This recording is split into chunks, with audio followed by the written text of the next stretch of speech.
Happy Friday, everybody. Josh here with On the Wrong Lead.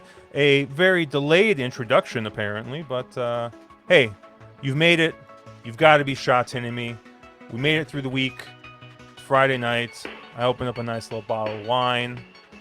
Shout out to Vengi for I believe he recommended this one to me. My friend Nick, and yeah.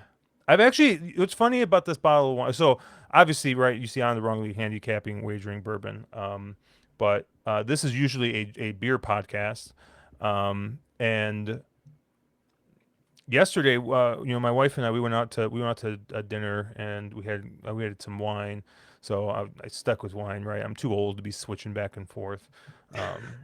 But yeah, tonight I had $100 gift card to my local liquor store, and I asked my wife like, "Oh, do you want anything?" And she's like, "Well, you already like we just went maybe like a month ago, and I meant to bring the gift card and I didn't." And we probably bought like $200 worth of stuff, right? We bought a couple of bottles of whiskey and like mix and like stuff to make cocktails and all that, and I left the damn gift card at home, so I just whatever, I paid for it. And so she's like, "No, you got everything I wanted last time we were there." So, but then she's like, but bring me an IPA because my wife can't get enough IPA. So I brought back two 4 packs of local IPA. Um, and then I had a list of wines I wanted to try, and this is one that, and the only reason I remember this is because if you look at the bottle, you can see it. Obviously, you see the guy there squeezing the grapes into his mouth, which I mean, if you're listening to this on the podcast app, probably not a great using a visual indicator, probably not working out for you. But um, this is a recommended wine. Like if you look all over the place, people are like, this is like one to check out. I don't know. It's La Pierre Raison Galois.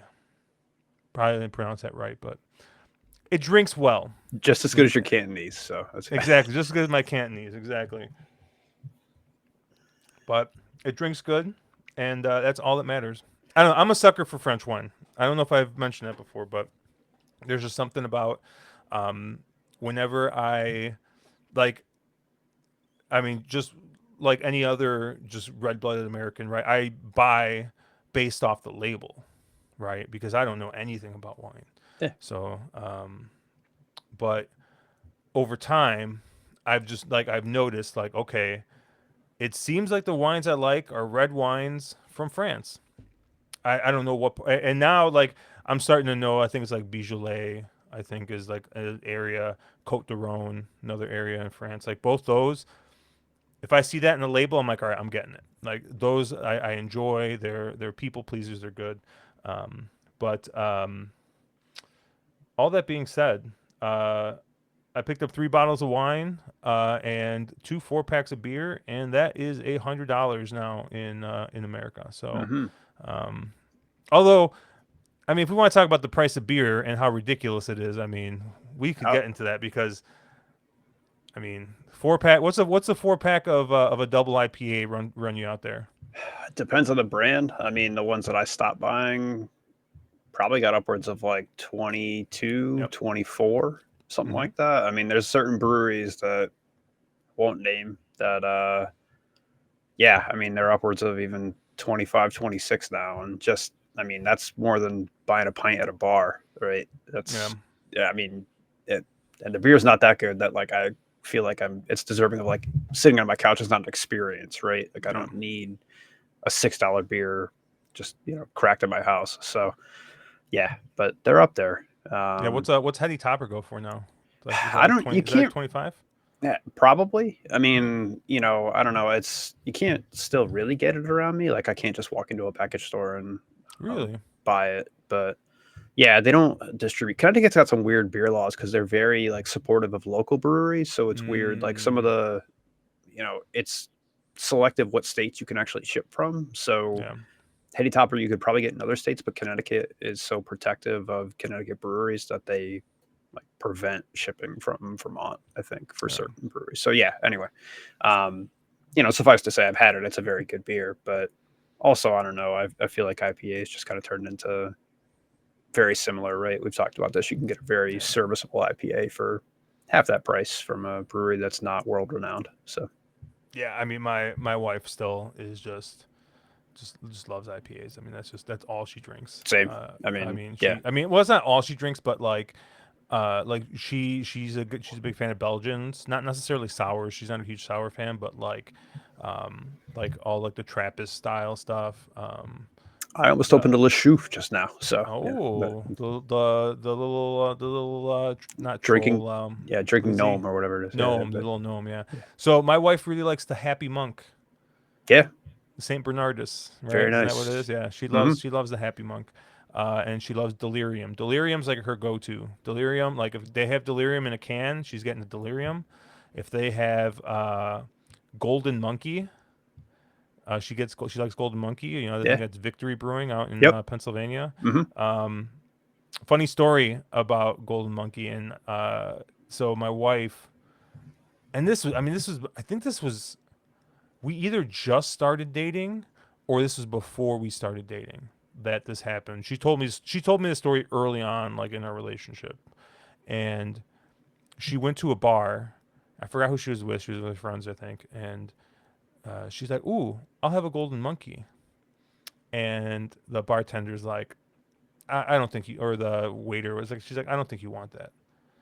And she's like, yes, I do. He's like, "No, I really don't think that's what you want to order." And she's like, yes, that's exactly what I want to order. That's the beer I want. And I was like, what? She's like, yeah, it's like it was literally like one of the like three beers on the list I recognized, and the guy like almost didn't want to serve it to me. He's like, are you like, I don't think that's what you want. And so but yeah, well, that was one of the. I mean, honestly, my wife and I mean, we bonded a lot over beer when we first started going. One of our eh, once again, right? We're getting off on a beer tangent, but I got to know this, Matt, because maybe it's just me. All right. And how long have you and your wife been together? Like just Uh, total, we met not in just high married. school, so Okay. I think we're old enough to drink. I think we're upwards of like 21 years now or so. Nice. So Okay. Okay. So this is perfect. This is probably a perfect. And you guys have lived in the same area basically your whole life, we went to or at high least school together. So you yes, yeah. yeah. Well, I didn't know if you guys moved away or No, no, anything, but no. But so, we went to different colleges, so we were about three okay. hours apart for college. So yeah, yeah. But that's a story that Okay. doesn't need to be told right now. But yes, so Do we've you always been guys pretty have close. do you have a place that you guys used to go to regularly that just absolutely sucks now? Um, most of those places have closed, but They've yeah. closed? Okay. But I mean, they closed because they sucked. And Yeah. yes, I would say we've had many a place that we loved and just absolutely, bombed out for whatever reason. They changed ownership. They decided to up prices. Something happened, and it's a quick transition from being your go-to place to just being like, Yep. we can never go here again. Yeah, many places. We were very consistent where we went. Now we have kids, so we don't go anywhere. But Yeah. back then, yeah, we were regulars at places, and they just things would happen and they'd go to shit. So Yeah. So it was funny because so this happened the other night. We went to this place, this local place by me, that we went to once, and we we had like a weird experience there. I don't know if it was so much the food, like, or like actual, but like the people were weird. Like this lady was sitting behind us, and like she's like, "I love your plates. Can you bring out a bunch of these plates?" And like was like it was like she was shopping, and so like we were like so distracted by her, and then like I mean the food was fine, like it was good, but like I don't know. I just remember like we weren't like immediate like all right we're gonna go back. But then I have a friend who, I was talking to her, and she lives pretty close here, and she's like, oh, we were going, like she posted a photo on Instagram of something, and it looked really good. The drink, it was like a cocktail. I was like, where are you at? Like that looks great. And it was this restaurant, Burger. It's called Burger Social. It's in Wheaton over here, and I was like,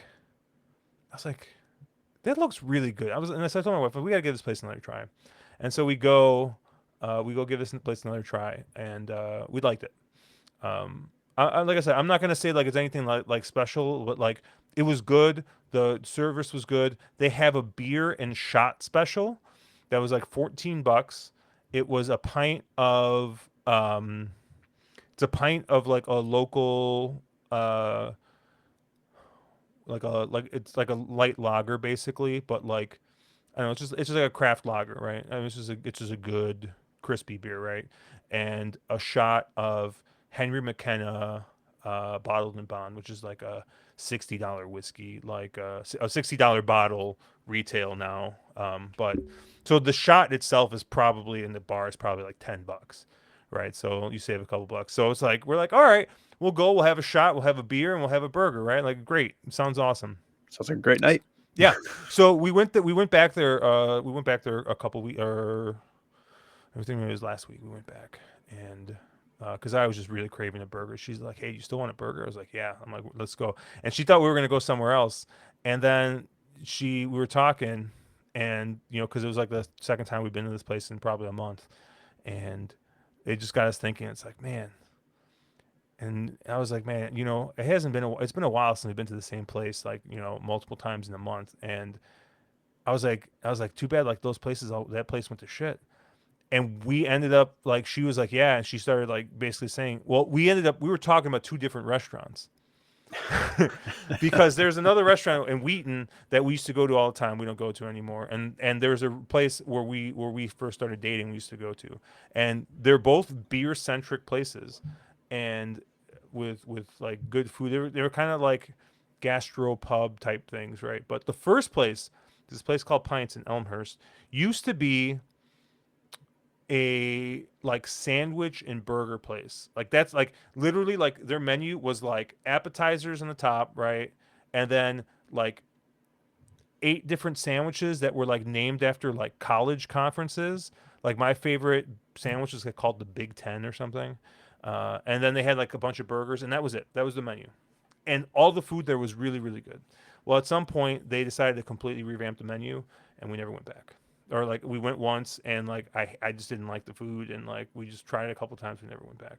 Same thing happened at this other place, and it's just like, man, like I don't know, like these beer centric places, like they're like starting to like you said, they're starting to like disappear, like because even like I said, like this other place used to have 20-ish beers on tap, used to have a bunch of cans and bottles, like and a bunch of whiskey and like a big list. And we went last time, and we I mean, dude, not even joking, we had our wedding reception there. That's how much we liked this place. Now, granted, like we had a small wedding. It was like 20 of us or so that we got married at our house, and then we went down the street to this place. But we got a room. Like we had our food because we liked this place so much, and now it's like we won't even go back. Like last time we went, dude, I think I tried to order 3 or 4 beers that were on the menu, and they kept on coming back. Actually, that one's out. Actually, that one's out. Actually, like I'm like, and you know what I mean? Like it's just like, dude, like you're a beer bar. Like At you got least to they're keep your out. menu. You got to, but you got to keep your menu updated. Like, Yeah, it's just like, we would go to places, and I swear some of the beers they had been on tap for, like, I was probably the only one ordering it, and they would just never change out their lines, and that's how you know a place is yeah, really going to fail because you know we had a bar actually. I mean, you mentioned Delirium. There was a bar that had Delirium Tremens on tap, and I swear mm-hmm. I'd order it once a year, and they were probably thrilled that I was the only one ordering it. Like they knew when I'd come in, they'd actually get to clean the line out a little bit. But yeah, that place is since long gone because you can't have that stuff on tap. No one's ordering it. So Yep. that's We unfortunately what it turns into. But the first bar that got me into that Delirium was the beer that got me into craft beer. There's a bar that's not it's a brewery now actually, but the my buddy calls me. He's like, dude, he's like, you got to come to this bar with me. They have this beer that is just like nothing you've ever tasted before. It's outstanding. You got to have it. And it was Delirium Tremens. And so this place had 24 taps in 2000. Ooh, when would I have turned 21? How long ago was that? 2008, 2009. They had 24 taps. So like right before like everything like blew up. Like they had a ton of taps and stuff, and like yeah, it was just like we would go there, dude, and like breweries never heard of, beers never heard of. Like it was great, but as usual, we spent 15 minutes talking about beer, wine, food, and date night places apparently. But we'll get into the real stuff, the stuff that people are actually here to listen to. But well, I mean, I don't Maybe they're know. here for beer at this point. I Maybe they're don't here even for know. beer at this point, yeah, because With the it's way we not like cap. it's not like drinking champagne, right? Where Andrew's just on fire and like, I remember the other day I saw somebody comment. I think it was um, Uncle Sully. All right, he's always in our live streams and he's always commenting. He's like, "Oh, great hit, guys." It's like I think I went 1 for 4, maybe 2 for 4, and Andrew hit it. And I'm like, I guess I'll take the fact that I had Andrew on the podcast. I think I'll take partial credit, I Yeah, guess, you're but. identifying talent. You're like an agent, man. You know. Oh man, yeah. But we're gonna start with race 9 here, 1,800 meters, Class 3 racing. I mean, Matt, probably the horse that I think I'm contractually obligated to bet at this point is in here. So I obviously am using that horse. But before we get to that horse, I kind of like the 3 in here. California Totality. I mean, I guess no surprise, right? This is a horse that seems to, I think, just want this distance, right? And we've talked about this a lot with Sha Tin horses. You don't necessarily have these type of stayers just like sitting around, right? Once you get past the mile, it's just not really the Sha Tin bread and butter, the Hong Kong bread and butter, right? But California Totality won a nice mile race, four back. They stretched out to the 2000, didn't go very well. It was also up in class, but then hey, they cut back slightly to 1800, got a win. Went to Happy Valley, which is a different course, a different configuration, but ran second at the same distance. Is now coming back here to Sha Tin, slightly different course. We're on the C course, not the A course, but yeah, I mean, I see no reason why this horse can't, kind of back up the last two efforts. And I mean, the last two efforts, this horse was drawn outside, and he's got an outside draw again. I think, once you start getting to that 2 turn distance, the outside draw I think matters maybe a little bit less. So yeah, I think California Totality is in here. I'm sure it's probably going to be, my guess is probably be one of the shorter prices, just because I mean this is a horse that's coming in here with a lot of form, and doesn't have, I know it doesn't have Zach Pert on the board, but I think we've talked about it. Zach's not as good, once you go past the mile, and correct me if I'm wrong on that, Let me check. or He or am I thinking of all weather that he's not good? he's not great at all. He's actually he's 11% at 1800. They don't run many Okay, 1800 races, but I yeah, have him at 2 for 17. So okay, less so than his yes, 20%. So there you go. yeah, but oh man, I almost had this one. I almost had Pray for Mir home, and came up a little short to California Totality, and then of course I saw Zach get aboard, so I had to bet it again, and yeah, they didn't run a step, but that was also Happy Valley coming back to the 1800 meters where he did run second, so to California Totality. So I'm taking the two horses kind of out of that common race, two back, but I like, if you're not going to take one of those horses, I really don't think that you have a lot of 1800 form in this race, and so you're going to have to project that maybe one of these horses is going to stretch out and is going to like to stretch out. Maybe a horse like the 8 Silvery Breeze, but this is a horse that looks like he's maybe gotten a little bit worse than stretching out to 1600 meters, and now you want to go 1800. I don't know if I necessarily see the improvement there, but and Zach being aboard, I think is going to make the horse take more money than it should, right? It's not going to be the favorite, right? But I mean, last time he was 5-1 with Zach aboard when he had finished kind of fifth in two straight races, and maybe it was just poorly drawn. I mean, maybe the better draw helps a little bit here too, but I'm gonna fade that 8, and I'm just gonna be on the 3 and the 7 in this spot. How did you see it? Pretty similar to you.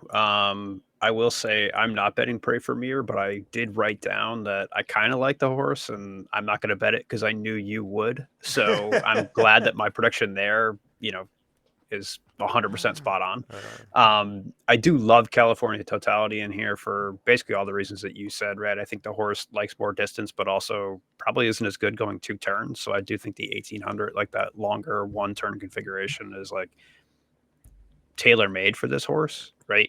Um, it's I just think clearly it's not a Happy Valley horse.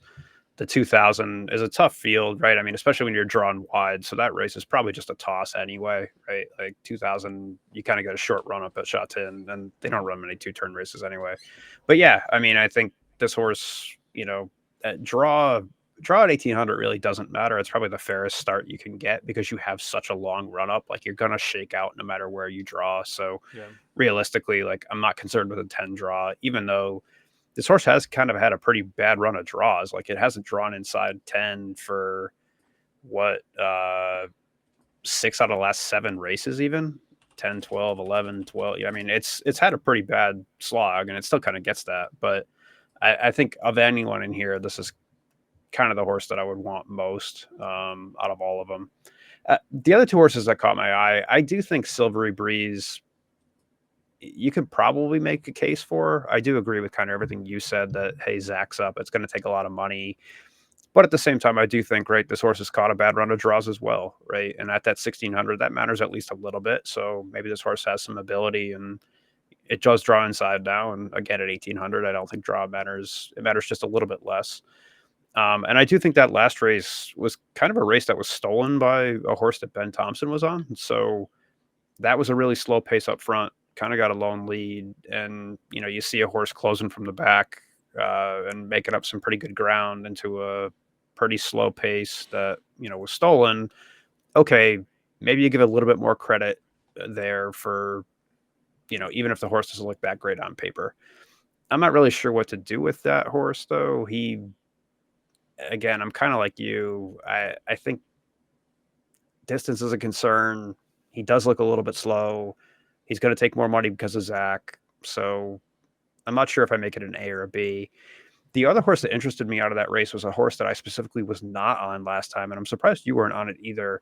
And that's the 14 Legend St. Paul's. I do think that this horse has a pretty good shot in here. And if you watch the replay last out, you kind of see, okay, he, was kind of trying to close in that shared race, had a decent draw last out, but kind of faded through.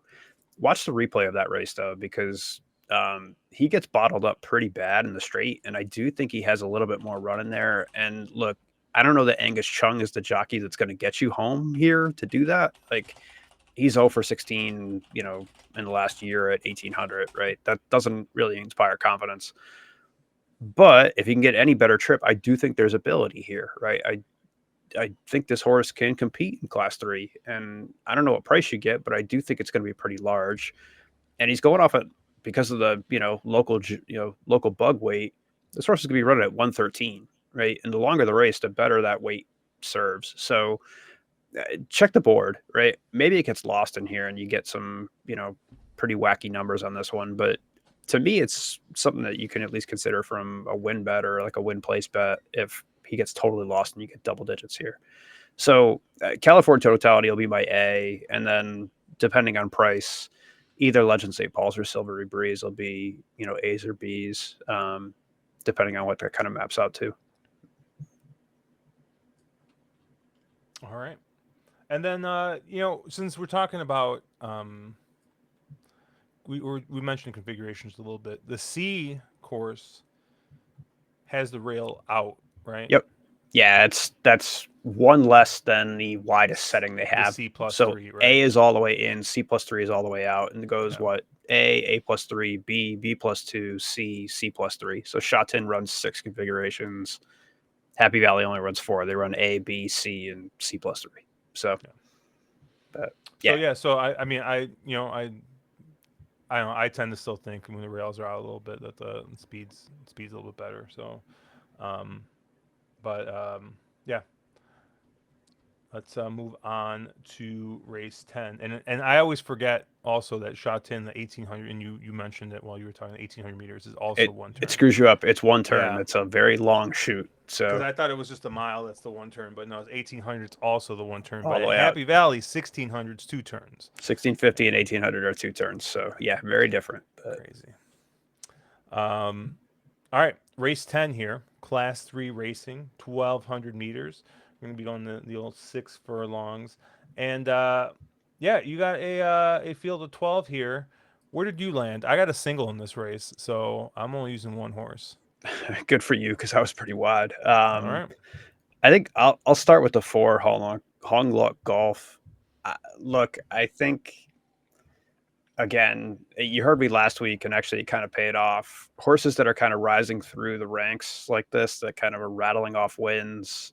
I always think you probably just have to take, and again, you get no price on them whatsoever. Um, and I do think they're probably usually overlays, but every time I say that, they end up, kind of continuing to win. I don't know. I'm not a huge Harry Bentley fan, but I think I at least have to use the four because it's 2 for 2, and I think it's done it pretty easy. So, uh, again, there's not too much to say other than just I don't know how good this horse is, so I'm willing to pay to find out, regardless. But again, this is going to be your favorite, right? People always bet these horses, and they take a lot of money, and eventually they run out of steam. But I just don't know if this is the place where it runs out of steam. So, take the four. The other horse that I'm on is an A. Is a horse that I've been following. It's probably turning into one of those horses that I continue to bet for no good reason. But it's the 12 Righteous Aryan, right? Um, Finally got that decent draw, right? If you look at the last two, it's kind of been stranded out wide in the 11 post. It's been running into slow paces. And I do think there's still some ability there, right? Um, I think, again, this isn't the strongest of fields. It concerns me that this horse has not run well at 1200 before. It concerns me that, again, even though it's running the slow paces, it's not really making up ground. But again, I think with the draw and with the bug weight, maybe this is the shot. So if this horse is ever going to run, now should be the time. And if it doesn't, hold me to this, I should not bet this horse again. Um, so those will be my two A's. And then I don't know. I struggled with where to go from a B's perspective. I think a horse like the 6, Triumphant More, again, same sort of theory as Honglock Golf, in that if you throw out that yielding race, this horse really is 2 for 2. It's just wired from really, really slow paces in class 4. And that to me is too much. That, this horse is going to take so much money because people are going to see the record. They're going to see Zach aboard, right? And this may even take more money than the 4, but he really, again, just has not looked fast because he's just kind of gotten easy leads and, kind of coasted home in 2 races. And I don't think he gets that setup here. So I, I'm willing to probably toss this horse, but I guess depending on price. And I already see that this is the horse you're going to single. So congratulations that I'm not on it. And then the only other one that I took was kind of same theory, the 3 Majestic Express. Anytime I see a horse that is, again, kind of drawn against it, has been closing into slow paces, um, you know, unfortunately here doesn't catch that weight breaker, doesn't catch a better draw, but maybe he has some ability that can, kind of get there. So I'm not sure on this one. I think that'll be my B, and I think I'll try to get around Triumphant more, and I'll let you have that one. But yeah, I'll I'm kind of the 412 as A's and the 3 as a B in here, and hopefully get around the short price. So Yeah, and I might have to sound the Zach Purton simp alert apparently here on the 6 Triumphant More. No, honestly, you know, I like this horse in the spot. I took a look at the speed map on this race, and you know, it doesn't really look like there's a ton of speed in this race. And I don't know. I know he's gotten away with murder a little bit, but I think maybe he just gets away with it one more time here. Um, I'm just not really sure. I mean, I think maybe the oh, what was the other horse? Oh, I went too far. I think like the one bright day has shown some speed, but that was going 1400. I mean, Happy Valley, I guess, a couple races back, but and does get a good draw. So maybe Zach does get a little bit of pace pressure here, but I mean, you look through the rest of the form, you don't see any other real front runners. I mean, you see some horses that'll be fourth place. I think was it Blazing Wind has been, well, at least last time out when he won, he was right there. But he also had J Mac aboard, and J Mac to anybody else might be might It's be definitely a one of the, downgrade for as sure. a So downgrade. So yeah, I just didn't see myself wanting to take, like, I guess not. I didn't want to water down my play by using anybody else. So I'm just gonna single the six. Like you said, it's probably gonna take a bunch of money. I mean, went off at 4-1 last time as the favorite. Probably go off even shorter than that, maybe half that. Um, but I don't know. I just think that he wins here. I think it just sets up for him, and so I'm just gonna take what the board. I'm just gonna take what it gives me. Take what the race gives me. Single the six, and I'll move on. And we'll move on to race 11. Class 3 racing, the old unicorn distance, 7 furlongs, 1,400 meters here. And, maybe I might have to sound the Zach Simple alert once again because, yeah, I am going to be using the three master of my universe. Although I don't have as much confidence in Zach in this one as I do last one, mostly because we got the old 14 post here. So although the horse has won from the 11 post, um, we got the stretch out. We're sitting out there in the 14 post. I think the horse can win. Um, and obviously, we get consolation payouts here too. So, the last leg, I rarely single in the last leg because I'm like, hey, like, get both payouts, right? And maybe that's the wrong way to think about it, but um, I got to use the three, but I just don't. I'm not confident enough to be like, yeah, like that's the only horse I need in here. The other horse I'm using as a single is the two, or as an A rather, is the two Sky Trust. And this is kind of once again another kind of like a pace play here because horse is drawn on the rail now. And if you kind of look at the other races where this horse was drawn inside, I mean, was forwardly placed. And yeah, like this is another race you kind of look through and you're like, where's the speed going to come from? I mean, the 12 Beauty Glory, who I'm also using, um, looks to be your speed here. Ran really well last time out in class four, almost wiring field, losing by a nose at a big price. Um, and maybe going to try to do it again, but water is going to be a little bit deeper. Yes, dropping 14 pounds, going from class four to class three, but yeah, I think the ask is a little bit more, coming here to coming up in class here, but I'm going to use because hey, sometimes just these, I mean, that is a very significant weight break still. And if you look at this class, I mean, the horse does have 3 wins at this class, right? This is a 7-year-old at this point, but yeah, so it has done it before here at this class, but um, it seems to have struggled as of late in class three. But maybe that run in class four, when the horse got on the lead and maybe gets this horse a little bit of confidence. So I'm going to use the 12 as a B. I do think the two Sky Trust with the good draw is just going to have an easier trip, right? Maybe not as fast as a 12, but I think Hugh Bowman's going to be able to work out a really, really nice trip here from the rail on Sky Trust. So this is kind of the trip horse. I think the 3 is probably the horse to beat, but is drawn out in the parking lot.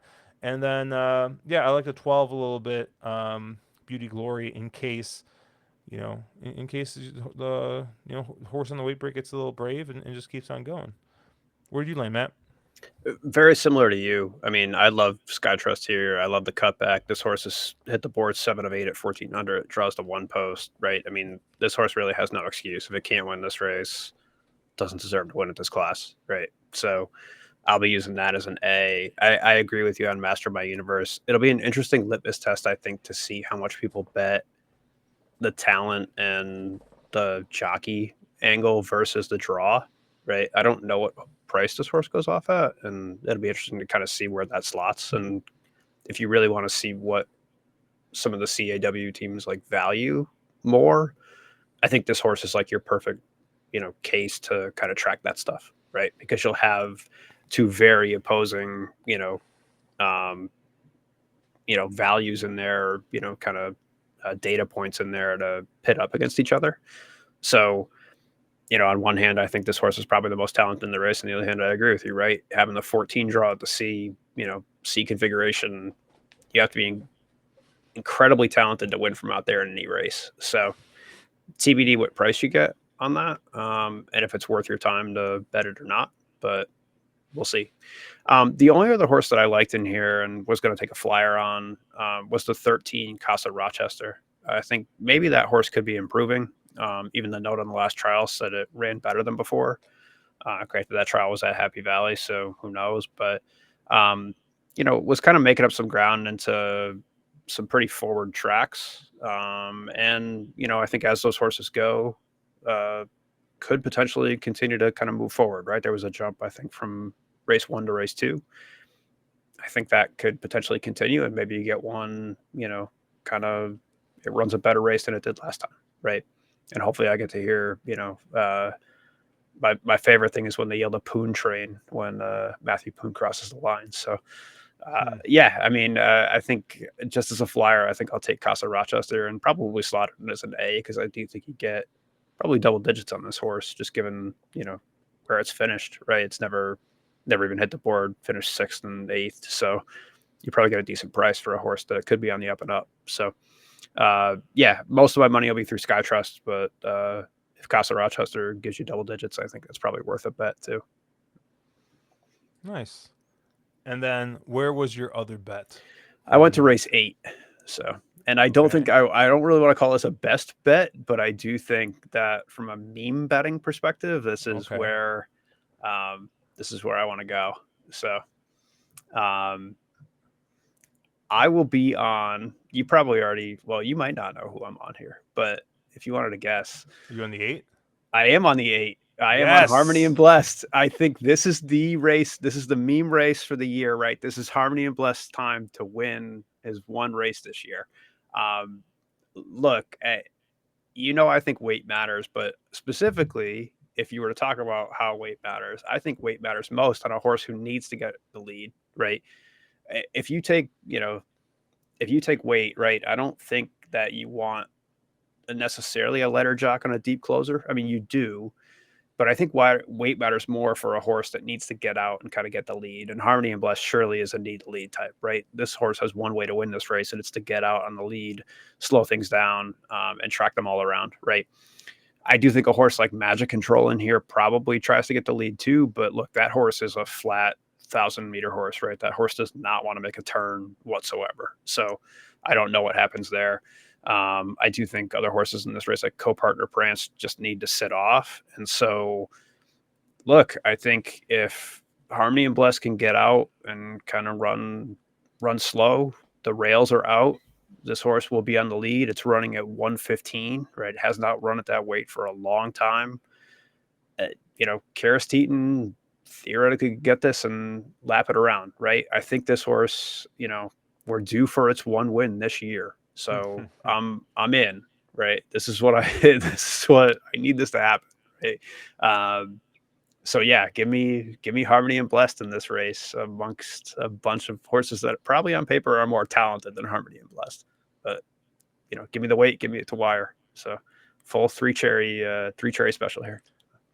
Man, I didn't even see Harmony and Bless was running. Oh man, I I'm can't surprised believe you didn't go here. I was like, I we're gonna can pick the I same was horse. like, oh man, that's I'm gonna have to rethink my whole day now.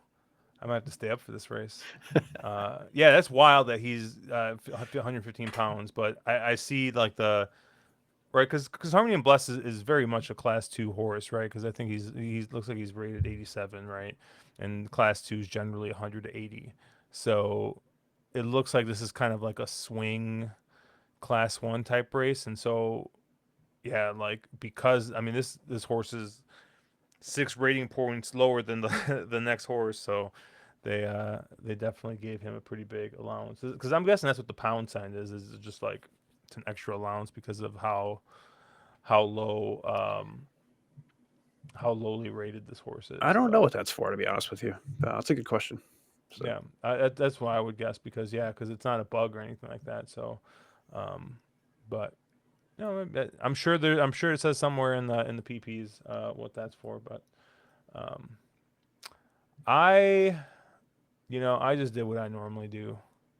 Well, no, I didn't do what I normally do. I forgot. I changed because we were talking about meme bets. And look at, I see a 1,000 meter race. I see Brittany Wong on a horse. I just send it in. I mean, that's it. That's just. I mean, we're just not King Victor, right? First time starter. Honestly, like I looked through this race. I do think obviously the three La Forza, I mean, he's coming in here won a Griffin race, right? Um, with Zach aboard, and anytime Zach gets aboard, one of these horse, like, I mean, he's going to take a ton of money, and probably the best horse in this race, right? But like, I mean, Enjoy Golf is okay. He's got 2 straight seconds, but both those times is drawn pretty well, drawing near the outside, and hasn't been able to get home. With Hugh Bowman aboard, and now is carrying the most weight in this race, so 134 pounds. So, um, maybe asking a little too much for that horse. But besides those two horses, you kind of go through, and I mean, you don't really have a lot of form in here. Maybe the 14 Country Dancer, but he seems to do his best running around the turn. And yeah, it's the lightweight here, moving up in class, or moved up in class last time, but I don't know. I I'm gonna take a shot. Maybe Brittany gets just hustles this horse out, and tries to get it to the stand side rail, but I mean this is what she does. I mean she's just good at these 1,000 meter races. So I'm just gonna take a shot here with King Victor, see if she can get this horse home, and yeah. I mean, I honestly, I really did look at race two, um, the one horse Excel Wong Choi, quite a bit. But I just think that the draw is gonna be tough for this yeah, horse. This agreed. this this is probably the biggest lone speed situation on the entire card. And you guys know I love to bet lone speed. I mean, Gallant Epoch's got a little bit of speed, but yeah, this is definitely like this is a fast horse early and just just drawn way too outside, I think. But um, yeah, I'm gonna go with the 9 King Victor here, and hope we get a little bit of a price here. So before we move on, Matt, I'm gonna you know I mean if you're only interested in Sha Tin stuff, then you can probably you probably stop listening. I mean, you shouldn't. You should definitely stay for the end. Like, subscribe, download. Make sure you hit all the buttons. It does help Where us is it? out. Down here. It's down Press. here I need somewhere. to put my Andrew The, Champagne. Hit that like yeah, button and yeah. subscribe to I on know the he wrong always link. yells at me and says I don't self promote enough, but it's just kind of like It's true, but I'm bad at it. It's fine. That's why I have Andrew. But before we wrap up, I want you. I know we dabble in sports. Obviously, the Super Bowl is on Sunday. Anything in particular you're hoping to bet? Like my wife loves betting the coin toss, so maybe she's gonna bet the coin toss. I'm not sure yet, but anything in particular that like you're just champing at the bit to try and bet? chomping at the bit as a Giants fan watching this game. No, I'm not chomping at the bit to do anything but hope that there's power failures and but um, one, I would tell your wife to shop for lines. I would say, especially on a coin toss, right? Right, the better odds you can get on that. You know, shop around. Like any line, right? I think the best thing you could do betting sports is to, you know, figure out where to put your money. I will say I'm of the opinion that right now I would want to bet the Eagles because I think the line is going to move towards the Eagles. I think the Eagles may even go off favored in this game. So if you can get plus money on the Eagles money line, I would do that. Um, and towards game time, right? If you're in favor of the Chiefs and you want to do that, then maybe I'd wait, right? But that's just me trying to predict the market a little bit. I actually really like betting this game because I really do not want to watch this game at all. I do not care who wins. Like I said, I hope both teams lose. I hate both of them, and I think this is my nightmare from a Super Bowl perspective. So that makes a really good gambling opportunity because if I am not rooting for anyone with my personal interests, I can, you know, selfishly say I'm going to root for my own gambling interests. So I'll probably be betting the Eagles. As a Giants fan, that pains me to no end. But um, I will also, traditionally throughout every game of the playoffs, I've bet Saquon Barkley's under in yards. That has been a very nice donation to the people at FanDuel. So I'll probably continue that as well, just for tradition's sake. So hopefully it gets Yeah. hurt. Oh man, so I'm in a fantasy league, a playoff fantasy league, but we did. I think we did too many teams because like I picked like 11th, right? So like I don't even remember who my first pick was. That's rough. Like yeah, oh it was Joe Mixon, and yeah, he scored the most points for me, right? Because he had 2 games, but like by that point, by pick 11, all the Chiefs were gone. All the Chiefs that you would want are gone. All the Eagles that you would want are gone. Lamar's gone, right? Like so it was just kind of slim picking. So I still have 2 players left in this game, but unfortunately they are Kareem Hunt and AJ Brown. So what I'm really hoping for and what I need is I need Jalen Hurts to get injured, the backup quarterback, who I don't even know who it is, to come in and throw to AJ Brown only, and then Kareem Hunt to run for like 2 touchdowns, and then maybe I have a shot to maybe cash. But I do eh, think AJ Brown is due for a decent game, right? I kind of am of the opinion that everyone gets their one good game in the playoffs, and he has not had his yet. So he had 2 weeks to read that book or whatever the hell he was doing on the sidelines. yeah. So he's destined for greatness. But Hmm. It's going to do it for us here, and you've got to be Sha Tinning me. Obviously, check us out at onthewronglead.com, at wrong_lead on Twitter. Matt is at slow and steady. He'll have his entire card picks up. I'm at cherry drank. Obviously, if you guys enjoy this, make sure you hit like and subscribe. We said before. We do our live streams every Thursday night covering Saturday stakes racing, and then Drinking Champagne comes out Thursday mornings. You know, just talking about whatever. We've been doing a lot of Oaklawn lately. We've been talking about just, I don't know, all the nonsense going on in horse racing, which never seems to end. never ending. Plenty to talk about. But have a good weekend, guys. Let's make some money. Good luck.